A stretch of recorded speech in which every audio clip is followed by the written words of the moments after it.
Yellow! And welcome back to the channel. As an artist, you gotta come up with a lot of ideas, but sometimes you get sick, like I did. That whole summer flu thing, let me tell you, it's good sickness is not transmittable online, or else I'd go viral. After about a week and a half of being in bed, I was ready to jump back in the saddle and start making again, but I was pretty low on the dopamine, low on ideas about beautiful things. All I was thinking about for a week was the insides of my eyelids. So I did what we do as artists. I went on to my personal favorite image browsing site, Pinterest, and I started getting inspiration. We love inspiration. We love beautiful things as artists, but there's a problem. When you're perusing beautiful, inspiring imagery, it can be so tempting to just recreate what you see. But when you're sourcing inspirational images that come from someone else's making, you don't have a personal connection to it, and how do you toe the line so that you're not just A, plagiarizing, and B, recycling already done ideas? Well, today do I have a solution for you. We're gonna stop copying our Pinterest reference photos, and we're gonna take some beautiful ideas into a whole new strategy to produce something entirely you, entirely me. Let's do it together. Going into my 2023 Inspo board, this is about where my pins were from the last time that I had finished pinning. And on this particular trip, I was looking at interesting lighting images, strong contrast, some kind of cinematic moments. And I'm inspired, blessed, love it. It's beautiful. Can I just make all of them now? Off the bat, the thing I was feeling the most inspired about was this yellow river. I wanted to capture the color yellow in my own image, but I also liked the nighttime ethereal aesthetic of some of the pins I had.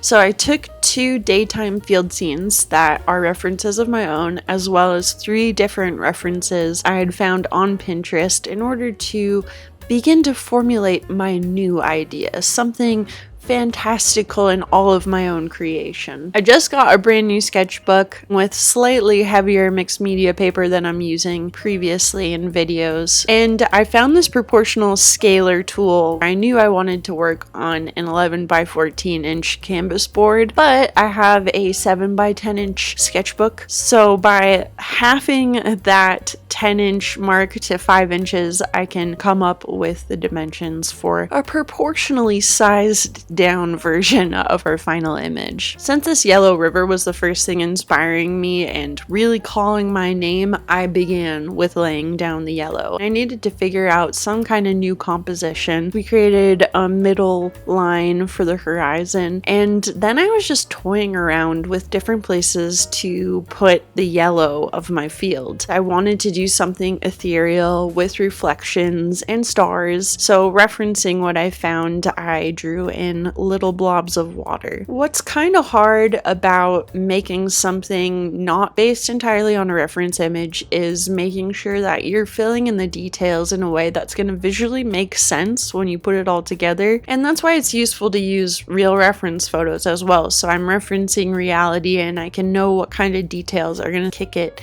into fantastical realism, magical realism. I've found that contrast plays a huge role in upping your amount of realism, the believability of your image, and specifically in this image where I have a bit of a marsh and reflective water patches coming up from the ground surrounding my divots in the land where the water is filling up with higher contrast was extremely useful to show the marcations of where land and water meet each other. Another challenge of this is I had certain colors I wanted to be showing, but if I'm working on a dusk scene, a blue light hour scene, how do I make the scene appear dark while still popping that yellow that I was really enjoying from my original reference photo? By working in a thumbnail kind of sketch, something smaller in my sketchbook, I can play out some of those ideas and formulate my composition, see in what ways I need to tone back colors in order to give the bright daylight effect while touching in bits of extra color in the way that you only can when it comes to art. It doesn't have to be perfectly realistic when you're making something up. Luckily, I was working with markers and colored pencils. It's just a very loose sketch, but by the time I was done with this, I had synthesized 5 different images into one, and I had a stronger reference photo of my own creation that then I could take to a larger scale in my 11 by 14 inch oil painting. I started feeling good enough about the composition I had come up with. Any alterations I needed to make, I figured I could do so on the larger proportional scale. I did use a hairspray on my hair to get this look. Also on this image to seal the image and lock in some of the mixed media and give it a little bit of a sheen. Since I'm usually working on like 98-pound sketchbook paper, I figured I'd show you what the warping looks like on a 154-pound paper. But this is the basic composition. I wanted to have some reflective stars in the sky as well as in the water below, and to dial up some of the reflective light qualities when I do the actual painting. So here's a good basis. Since you saw me get it down fast and quick with the sketch, I didn't include blocking in of this image. I just looked at the reference that I had made and tried to get a blocked in image that looked pretty similar without going into the high detail yet. Contrast is a huge part of making this more realistic, and I'm working in a way where I'm building detail from not so much to a lot throughout the process. Getting contrast around my areas of water to show that the land is sunken in and that there's a distinction where land meets water does a lot to actually provide the structure that I wanted in the field. And I also wanted to use some of those dark lines to help show the forced perspective of the landscape, where things are much more condensed and close together when they're far away and close to the horizon line. They get wider as you get closer to the viewer in the foreground of the field. Once I got my colors established, I'm able to start seeing this image and scene come into itself in a way that I can kind of adjust what I need to make it look the way I want it to and to look more realistic.